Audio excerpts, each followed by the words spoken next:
और उन्होंने मुझे ये निर्देश दिया कि आप धरना वरना पे मत बैठिए, निश्चित रूप से उसके खिलाफ कार्रवाई होगी। अब मैं तो मुख्यमंत्री जी के निर्देश और पार्टी के निर्देश से बंधा हुआ हूँ, इसलिए मैं अभी अपना धरना तो समाप्त कर रहा हूँ। परंतु अगर सीएसपी के खिलाफ कार्रवाई नहीं हुई, मैं ये बात केस के आधार पर कह रहा हूँ, क्योंकि केस को देखने से ही निर्णय हो जाएगा कि पहली बात यह है कि उन्होंने लेन देन की रिपोर्ट की, उसने ये लिखा खुद ने कि मैं कोई कार्रवाई नहीं करना चाहता, जांच मेडिकल जांच नहीं कराना चाहता। पहले बुलाकर उनके आपस में कोई लेन देन हो गई, उसके बाद में सीएसपी रैंक का ये केस ही नहीं है जिसमें वो बुला कहे कि तुम 2,15,000 दे। इसका मतलब ये है कि निश्चित रूप से दूसरी पार्टी से इनकी लेन देन की कोई बात हो गई। स्वयं अपने आप में जो इस प्रकार का नेचर का केस है और जिस प्रकार से हस्तक्षेप हुआ है, इस पर ये लगता है कि बिल्कुल उन्होंने लोभ से ये काम किया और आए दिन इस प्रकार की एक दूसरा वो अभी भी दारू पिए हुआ है। मैंने अभी एडीएम साहब को भी कहा, एडीएम साहब को साहब को भी कहा है कि आप ही उसको बुला के देखें कि वो दारू पिए हुए थे।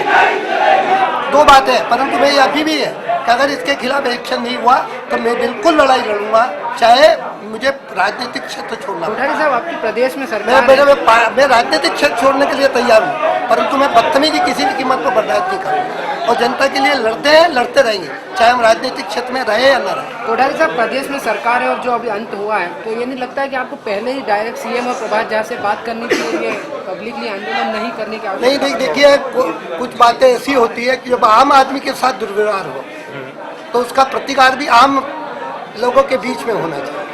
मैं उनसे बात कर लेता, दो बात कह देता, परंतु जिस प्रकार से आए दिन आप शहर में घूम जाइए, शहर में घूम कर मेरे बात मत मानिए, जिस प्रकार का व्यवहार हो रहा है, अतिवन के नाम पर जिस प्रकार की बदतमीजी हो रही है, ये इसका प्रतिकार करना सार्वजनिक रूप से आवश्यक है।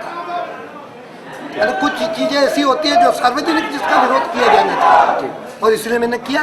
और मैं तो अभी कह रहा हूँ, जिस दिन मेरे को ये महसूस होगा कि जनता की लड़ाई है और जनता के साथ अन्याय हो रहा है, लड़ना है, मैं लड़ूंगा। मुझे राजनीतिक क्षेत्र छोड़ना पड़े वो मंजूर है, प्रशासन तय कर ले, फिर मैं अपनी बात कहूँगा। सीएसपी सॉरी सीएसपी पहले तो यह सुनिश्चित हो जाए। मेरे 40 साल के राजनीतिक जीवन में मेरे कभी किसी से झगड़ा नहीं हुआ, ना आपको किसी ने शिकायत की होगी कोई गलत काम करा था, परंतु आज छोटे मोटे काम को हमको कहना ही पड़ेंगे, ये हमारा अधिकार क्षेत्र है।